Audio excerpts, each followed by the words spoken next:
The Spongebob Iceberg is wild, man. From a secret Iranian bootleg version of the show, to the theory that SpongeBob is a psychopath that drives his victims insane. There's all sorts of secrets under the sea, and what better way to rank them all than with an iceberg? So today, I'll be diving through 7 different levels of facts, secrets, and theories, all the way from the pretty tame and famous stuff, all the way down to the murky depths where the weird and not so wonderful stuff belongs. Deeper than rock bottom, if you will. So let's start with the tip of the iceberg.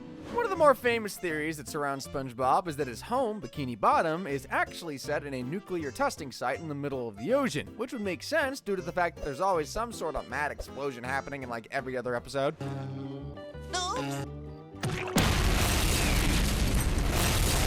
It would also explain why all the creatures under the sea can talk, like Sponge himself. He's a goofy talking sponge. It's because of all the years of radioactive activity from the testing site, it's mutated a man and his friends, and some look more mutated than others. Sweet, sweet chocolate. I remember when they first invented chocolate. I always hated it. The testing site that has an eerie link to SpongeBob's underwater world is called Bikini Bottom, the USA's nuclear testing site from the 1940s. That clip I just showed you a second ago of the explosion is actually one of the recorded tests from that location, so that, combined with the name, clearly means Steven Hillenburg wanted us to connect the dots there. But not everyone was so quick on the uptake. In fact, Roger Bumpus, you know, the guy who gives Squidward his signature voice, well, he thought that whole thing was just a rumor. The whole thing was related to the atomic testing in Bikini Atoll. I've been telling people it wasn't true. Yeah, no, that's absolutely true. That was part of the fun of it. Oh. Yeah.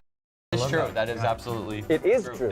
Mr. Lawrence is the guy we saw confirm the theory, and as well as voicing Plankton, he's one of the lead writers on the show, so he's gonna know his stuff. The whole mutation side of things is still up in the air, but the creators of the show 100% use Bikini Atoll and the surrounding nuclear testing as a foundation to play SpongeBob. Even the houses that the Bikini Bottomites live in are like that of a car's muffler, which suggests maybe more than just nuclear testing has gone on, and maybe we're in a full-blown nuclear winter.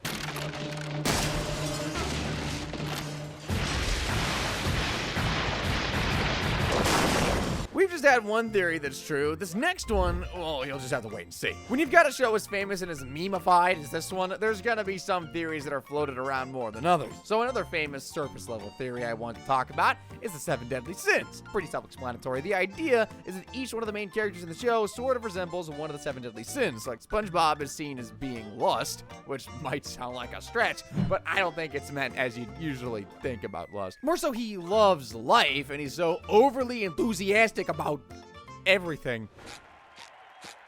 That's his eager face.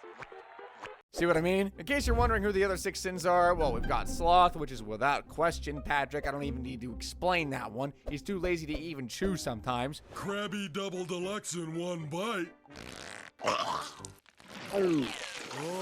Same thing goes for Mr. K, who's obviously greed. For the next fella to take a bath in this house. The others may need a bit more explanation, though. Plankton is envy, as he's incredibly jealous of Krabs hogging all the limelight and fame and the Krabby Patty Shaker formula. Not fair that I've never even had one customer! Krabs is being interviewed by Perch Perkins.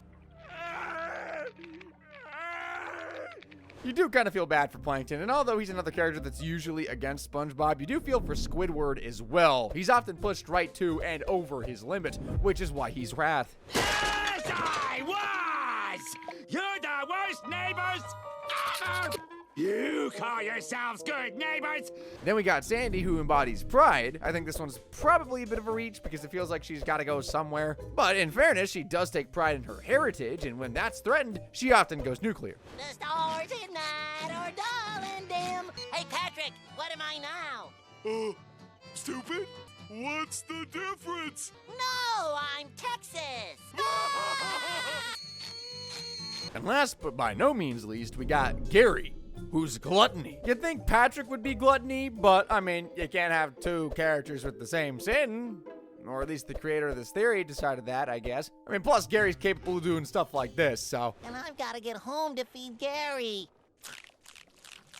Not really a stretch. Anyone who can eat a couch is 100% a glutton in my book. In theory, all these sound pretty good, but when Tom Kenny was told about the 7 Deadly Sins idea, he wasn't too impressed with how SpongeBob came out. SpongeBob lust? Yes. Come on. No. Right. Krusty Krab. His lust is Employee of the Month. Yeah. SpongeBob only has lust to work an extra shift at the. SpongeBob has no lust. So we can't say there's really any truth in this one, but just like with the Bikini Bottom theory, you'd have to be like Patrick and live under a rock to have not have heard it at this point. It's time we moved on to the next level of our iceberg, where we're getting into the kind of well-known stuff, but a little more hidden facts and theories sprinkled in. We all know SpongeBob was first on our screens in 1997, as in that's when the pilot for the show was made, but actually the character had been running around in creator Steven Hillenburg's mind for quite a while. In 1894, as a budding animator and cartoonist, Hillenburg put together an educational comedy book called The Intertidal Zone. He drew it in his spare time while working at the Ocean Institute, and it was mainly for his students there, because if you didn't know, he was also a marine biologist. Anyway, in this book, we first see a very early prototype of SpongeBob, or to give him his real name, Bob the Sponge. He's a lot cooler here, isn't he? Like no nerdy buck teeth and freckles, just shades and a sick smile. But there's nothing to smile about as we move on to our next shallow depth entry. Have any of you guys ever wondered what SpongeBob's true age is? Me too. Well, thanks to the episode Sleepy Time, we don't have to wonder anymore because we have a full view look at his driving license. You can tell it's a dream if he's got his license. Wait a minute, I don't have a driver's license. According to the show, SpongeBob was born in 1986, which means he would have just turned 39 at the time of writing. Now, again, fans are split on this. Some view it as complete canon, which makes sense due to the fact that Bob the Sponge was created around the mid-1980s, so maybe it's like a nod to that. But what if SpongeBob's 1986 is different than our 1986? Let me explain what I mean by that. Do you guys remember the episode where Squidward descended into the future and is met by future clones of SpongeBob? Are the other letters of the alphabet involved here? Spongetrons X, Y, and Z. All 486 of them. And you guys notice the calendar on the wall? It reads 4017. And a short while before we see this, we have this transition card. I'll be out of here in no time. 2,000 years later. So, if my math is correct, Squidward first froze in 2017, meaning the first season of SpongeBob is also set in 2017, which makes the Sponge 31. Or for the present day, he's just turned 57. But why does someone who's a middle-aged man act like the way he does? Well, we'll dive deep into that a little bit later, but for now, it's because some sea sponges can live for a really long time, so long that if SpongeBob had to tell us about his childhood, he'd be talking for 5,175 years. And we get that number by doing a bit of relative math. It's pretty boring, but basically 0 to 18 is childhood in human years, and if the longest living sea sponge can live for thousands of years, his 5,175th birthday would be his first as a spongy adult. So he's only got 5,118 years left. No wonder he can't pass his boating exam. Oh, SpongeBob, why? Let's keep on diving down as we head into some slightly deeper waters now, heading into some uncharted territory with some slightly more obscure stuff, namely the episode Shanghai. It's a classic episode which is known for a few things, mainly this meme. But also for the Flying Dutchman taking the souls of Squiddy, Spongy, and Patty. Now, usually it's a you guys can serve on my crew for eternity type deal, but that's not really how it works here. Basically, the Flying Dutchman is gonna eat all three of them unless they use a wish he's given them wisely. To decide who gets a wish, the Flying Dutchman uses his otherworldly powers. Eeny, meeny, miny, mo, catch a sailor by the toe. If he hollers, let him go. You are it! Now, most of you guys will know that he picked SpongeBob, and in fairness to him, he uses a pretty clever wish to try and save his friends and himself. I wish that the Dutchman was a vegetarian. Hooray! You did it, SpongeBob. We're safe. We're home!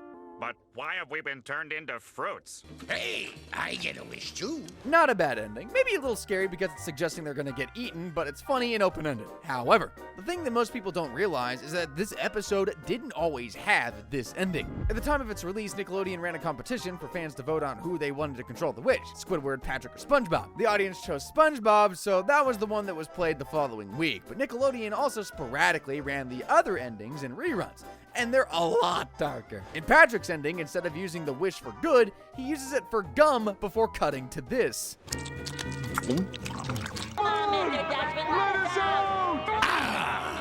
Minty. In And Squidward's ending? Oh, way worse, if you can believe it. SpongeBob used his wish to try and save his friends. Pat used his wish for gum because he's too dumb, whereas Squidward uses his wish to try and save himself by wishing he never met either of his neighbors. But of course, that backfires. Bye. Hi there, I don't believe we've met. My name is SpongeBob, and this is my associate, Patrick. That's not what I meant. Well, now that introductions are out of the way, it's time for dinner. And what did you say your name was? I'm Squidward. I'm your neighbor. Squidward? Oh, nice to meet you. We'll have plenty of time to get to know each other, I guess. There weren't really any complaints or anything like that. Nickelodeon just pulled the endings because they weren't as open-ended and just super morbid. So that's why a lot of you guys might not recognize the other two endings. I know I didn't when I was researching for this video. Another thing I didn't know, and I'm kind of surprised it isn't more widely known, is that there is a full life-sized replica of SpongeBob's house in the Dominican Republic. Well, it's kind of got a replica. It's like a hotel thing in one of Nickelodeon's resorts, and it's also, for some reason, sprayed gold. Like, here's a pic of the outside. And here's some of the interior, which isn't gold. I know it's not important or all that relevant, but it is on the iceberg, and it does exist. I mean, who knows? Maybe one of you will go book a stay after watching this video. I know I want to. It's still pretty tame, but things are about to start getting a lot weirder now as we go down into deeper waters. SpongeBob as a show has had some great success in terms of advertising and merchandising. Like, the deals they've done with fast food chains alone over the years have been pretty good. But one deal they did back in 2009 certainly landed them into some pretty hot water. It was for Burger King, and honestly, I can't understand how an ad agency or Nickelodeon signed off on this. I like square butts and I cannot lie. Squid and Sea Star can't deny. When a sponge walks in, four corners in his pants like he got phone book implants, the crowd shouts. All the ladies stare. Ain't those pants are square. The show is for kids. They don't need to see all that. Burger King was royally flamed for this, but they defended it and refused to pull it off air, saying that the advert was actually intended for adults, which is a bigger reach than any of the theories I've shared with you today, let me tell you. But one theory with a fair amount of evidence is the one that surrounds SpongeBob's sexuality. So before I go on to talk about it, I want you guys to just think what you'd say SpongeBob's sexuality was. Got it? Well, the most popular answer is that he's gay, and when Nickelodeon is posting stuff on X like this, not hard to see why fans think that. That and stuff like this. And kissed with coral blue #2 semi-gloss lipstick. Actually, it's coral blue number 2. Or the time he literally formed a partnership with Patrick to become a baby clam's mom and dad, with SpongeBob taking on the role of the mom. Hey, Junior. What? What? Oh, nothing. Oh, what a relief. Then you've got this exchange from the episode One Crab's Trash. Am I a pretty girl? Oh, well,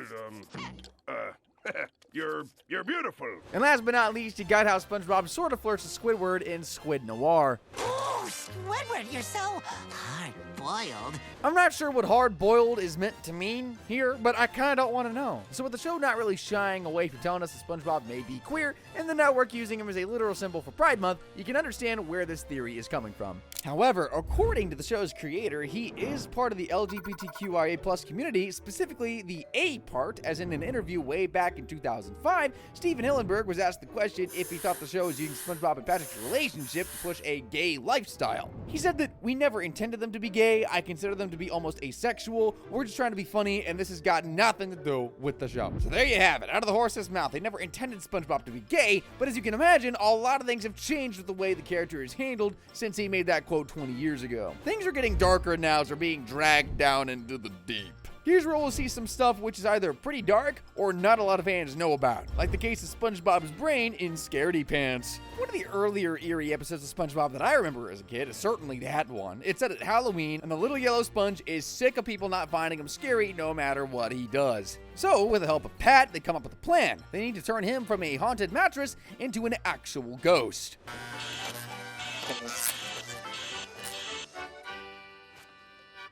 Pretty scary. So with his new costume, SpongeBob heads off to the Krusty Krab fancy dress party to debut his look, but he's got a few theatrics he wants to do, which includes pretending he's the Flying Dutchman. I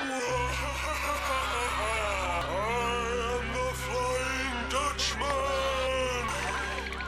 Booga, booga, booga, booga, booga. Give me your soul. His plan backfires in a big way, especially when the real Flying Dutchman hears about someone pretending to be him. So SpongeBob is firmly in his sights, but there's something even scarier than the real Flying Dutchman hiding under SpongeBob's costume. First, I gotta get rid of this stupid costume.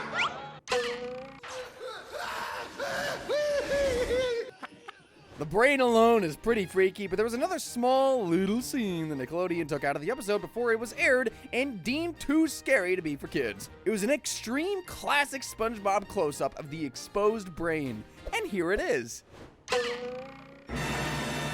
I actually don't think it was all that bad, but then again, I'm not a 10-year-old kid watching this at night, so I get why they removed it. I want to jump back over to the theory side of things for a little bit. Remember a while ago, I ran through the characters of the show, told you how each of them were a deadly sin? Well, there's another theory out there that suggests that each character also represents a mental illness. Any guesses for what SpongeBob's is meant to be? Yeah, you guessed it, ADHD.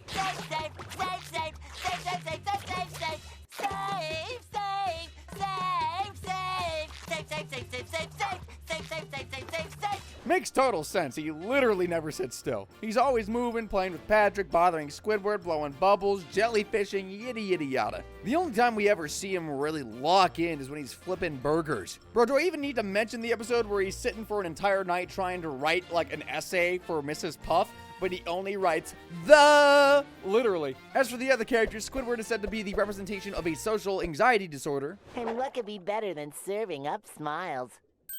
Being dead or anything else. Patrick gets an intellectual disability. Where's the leak, ma'am? Mr. Krabs is an obsessive-compulsive disorder around money. What else was it gonna be? You're crushing my arm. Hey, man, ease back. Unhand that penny or the arm comes off. Plankton's is meant to represent narcissistic personality disorder. You weak-minded fool! And you're gonna hand-deliver it to me personally. And last but not least, Sandy is said to be the representation of borderline personality disorder or bipolar, because when she's mad, she can be explosive.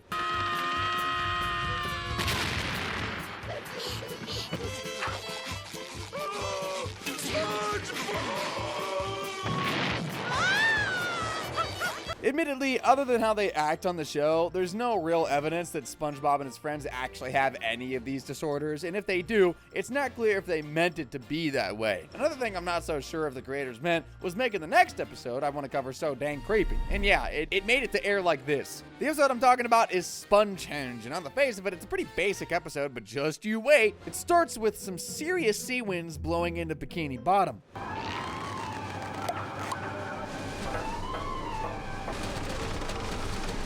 Seeing as SpongeBob has plenty of holes, when that wind passes through them, he starts to make a song that attracts a horde of jellyfish.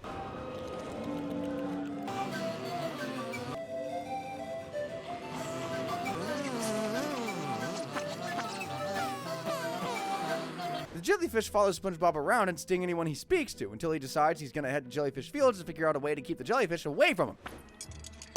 Later. Was that? Who you don't say? Hey, buddy, just thought I'd spruce you up a little. SpongeBob's there for a long time, and he finally succeeds in getting the jellyfish to leave him alone when he makes giant versions of that little stone statue.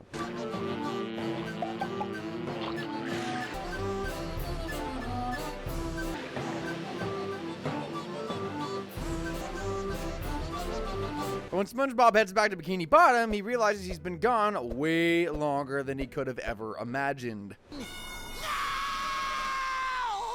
How long was I gone? So long that his entire town has been buried under sand and all the people he loved have died. That scream we just heard from SpongeBob is said by many people to have unsettled them as children. It unsettles me as an adult. To think he was only making those statues because he was being tortured by the jellyfish, and when he finally makes them stop, he finds that everything he had is gone. So he's forced to go back and live the life in Jellyfish Fields he was trying to escape from because there's nothing else to do. To this day, no one knows why these mysterious statues were created or by whom. All we know is the genius of their design of jellyfish to their wondrous tune. Some fans consider this an 11-minute torture fest for SpongeBob as he's plagued by jellyfish, forced to waste his life building statues, and then eventually returns home to die alone. But I also think that it leans heavily into the idea that SpongeBob might be immortal. I mean, we just saw him spend what looks like hundreds of thousands of years in Jellyfish Fields, and weird beard and hair aside, he had hardly aged. So like, can he live forever? Earlier in the vid, I mentioned how old he is, and by my best guesses at the time of writing, that's 57, but we also know by some sea sponge's metrics, that's no age at all. The longest living sea sponge that's ever been found has been alive for over 23,000 years. But get this, SpongeBob isn't the same species as that longest living sponge. Heck, some people think he's a dish sponge, and to be fair, I can see why they'd say that.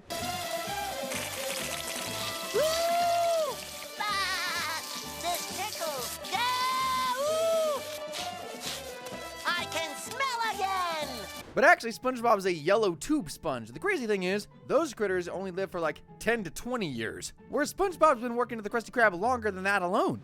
Well, let's ask my wall of Employee of the Month award. 374 consecutive. 374 months is 31 years, so he's sure outliving those lifespan stats, and I think, and many other fans think, this is to do, once again, with the radiation around Bikini Bottom and the nuclear testing site theory. It would make complete sense that a sponge of SpongeBob's simple biology could easily be mutated into living well beyond its true age, and then there's the whole talking part, but we covered that earlier. Some other fans have taken this theory to the next level, though. According to them, SpongeBob is in purgatory, where everything is on repeat forever. Think about it. He gets up, he goes to work, he does a little bit of jellyfishing on repeat for years. 1,650. Day 30! 1,320. Day 23! Give it up for Day 20! There's obviously no way of knowing, but when you think about it in terms of the real world, we all know SpongeBob is practically immortal due to the fact that no network is letting an asset that's turned over $13.7 billion to die. The Simpsons has been flogged to death, and that's only returned $14 billion. That show came on the air a decade before SpongeBob. I'm sure we'll be seeing that silly little sponge for the rest of our frickin' lives, which is a terrifying thought, actually. As we're near hitting rock bottom, I want to talk to you about one of the more interesting and unique theories on SpongeBob's Iceberg, that SpongeBob himself is an Army veteran. The theory states that SpongeBob is a military vet and was sent back home on military medical leave. Now, some of you might be thinking, I've lost my frickin' mind. And while you're not wrong when you say that, not in regards to this. When you look at some of the evidence, it's quite compelling, okay? The first thing is, he usually gets up at the same time every day religiously.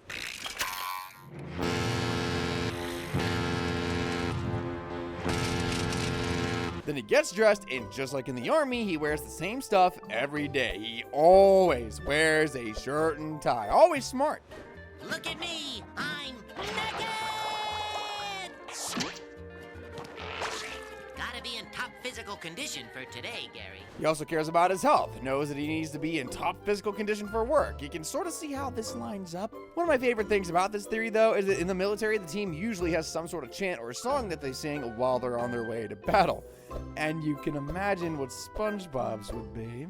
I'm ready, I'm ready, I'm ready, I'm ready, I'm ready, I'm ready, I'm ready, I mean, come on, he even speed walks in a regimented white. But there's still more to this. Have you noticed how he acts when in the presence of authority, like, say, Mr. Krabs?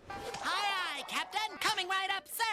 One hydrodynamic spatula with port and starboard attachments, turbo drive. Carry on. He even salutes, for crying out loud. Come on, this must be making some sense to you. Well, if not, how about this? Most soldiers are trained in some form of combat, and usually they're super interested in martial arts as well. And you know who else is interested in martial arts? SpongeBob. Thought you could sneak up on me at work, did ya? 'Cause I'm fast? Well, you can't. I'm mean, and I can do this. Then you've got the fact he's been trained not to break under intense conditions, like the time he was literally dying and refused to drink water. I don't need it. I definitely don't need it. I don't need it. I don't need it. Granted, he does need it, and does end up breaking, but thanks to his training, he battles it well for the most of that episode. See, there's a treasure trove of evidence that leads to SpongeBob having some sort of military background. He also knows how to fire a gun and to keep her steady, even if he does miss the first shot here. Let's capture the little phony. Ah! Get away from me! So as you can see, there's plenty of evidence for this theory, but in reality, it's probably not true. There's too much of SpongeBob being meek in the face of danger, and the fact that someone like Mr. Krabs, who is ex-Navy, hasn't been able to sniff out a fellow serviceman this whole time, making this stuff next to impossible. That being said, it's a pretty fun theory that no one really talks about. In a similar vein, there's another theory that's not really spoken about as much as it should be, and that's the theory that SpongeBob is autistic. I mean, it makes sense for some of the same reasons he could have been an army vet, but most importantly, I want to look at the episode where he was made to be normal. What's the meaning of this? Hi, how are you? I took your advice. From now on, I'm normal. Forget the problematic phrasing of normal, meaning there was something wrong with whatever SpongeBob was before, but that in itself clearly points to the creators recognizing there is something unique about SpongeBob. There's more than that, though. Obviously, SpongeBob has a few special interests, namely his obsession with Krabby Patties. There's a reason he's so locked in with flipping those little burgers, because he loves it.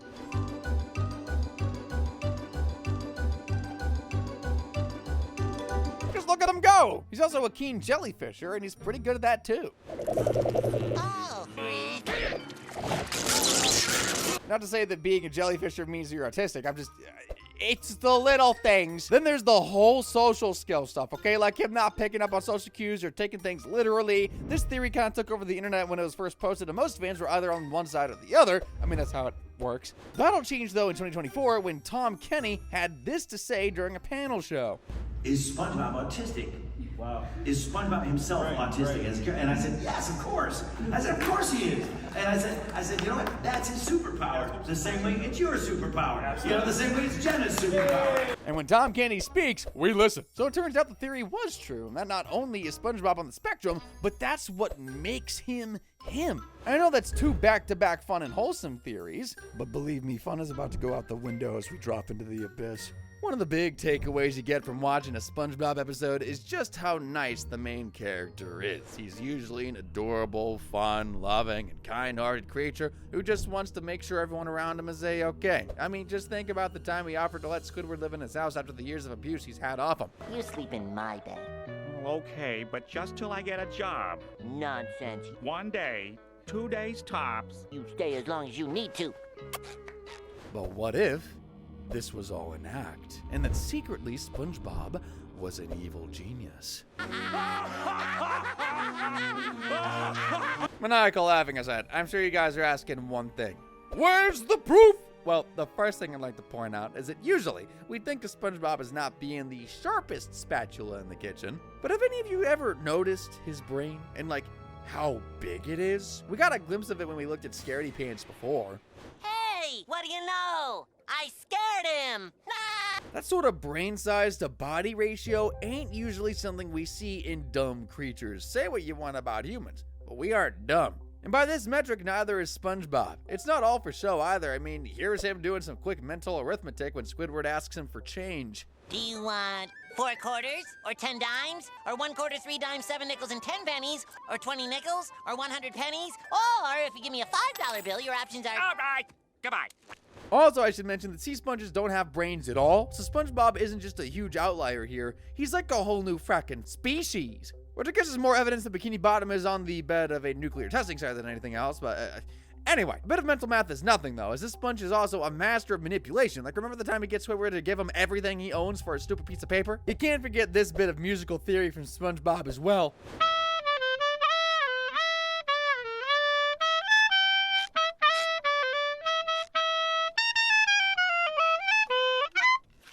I'm partial to doing it in the key of A minor myself. But getting back to SpongeBob making Squidward give him everything he owns. I've given you everything but the shirt off my back. Well, that's the last of it. Yeah, he knew what he was doing. Plus, anyone who's that advanced with music can't be that dumb. The whole messing with Squidward on purpose thing is also another part of the theory, that he purposely does what he can to annoy his neighbor. This also makes a lot of sense when you look at the camping episode and SpongeBob once again manipulates Squidward into attracting a deadly sea bear. Maybe it's because you're not wearing your sombrero in a goofy fashion. You mean like this? No, like that. It's like SpongeBob knew that Squidward would do the opposite of what he said and use that reverse psychology to get him mauled. And I know what you guys are thinking. No, come on. This guy's so lovable and harmless. Then why does he have this written in his calendar? Annoy Squidward Day? No, silly. That's on the 15th.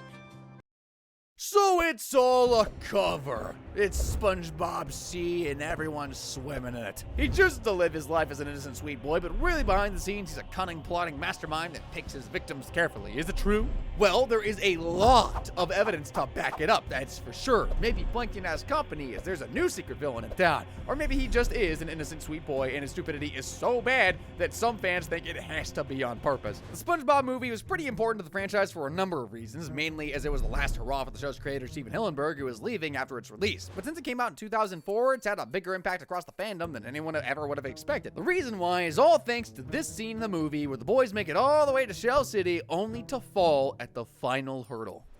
Goofy! Goofy! Goofy!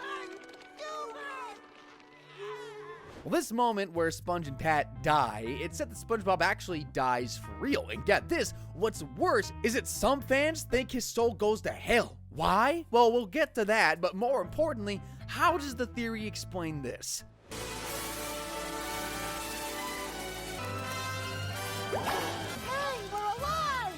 Well, they do have an explanation. Essentially, that new SpongeBob is exactly that. He's new. He's a new soul given the same set of memories as the old SpongeBob, but it's like one in, one out. The theory then picks up some more steam by saying that the old version of SpongeBob, the one that goes to hell, actually becomes Bill Cipher from Gravity Falls. Now hold on. I know I may sound like MatPat here with Sans Undertale, but there's a little evidence for this. Not a lot, but a little. Both of them are yellow. See, look at that. Bill has a super distorted voice, which demons do usually have, so if SpongeBob was spending time in hell, that checks out. SpongeBob also has super pronounced eyelashes, just like Bill. And speaking of eyes, wasn't it a Cyclops who ended up killing SpongeBob? Guess who's got one eye too? Bill! Bill! Bill! Then there's some other stuff like Bill being able to regenerate, and we know SpongeBob can do that too. You mean like this? Or like this? Or this? Or this? And there's a whole host of Gravity Falls theories, but the main one is that Bill wants to escape Gravity Falls so he can head to Bikini Bottom and kill his old self. Hey, maybe a lot of made-up nonsense, or maybe Alex Hirsch is a huge fan of SpongeBob, and this is right on the money. Or maybe I have no life. By the way, that's one of the wildest and weirdest entries in the Spongebob Iceberg, but don't worry, there's probably a million more icebergs out there. All of them I'll get to someday. But for now, this is all the Spongebob deep diving that we got for you today, but if you're still wanting some more animated action, then make sure to check out some of the other videos on my channel, like the one popping up on your screen right about now. Thanks for watching.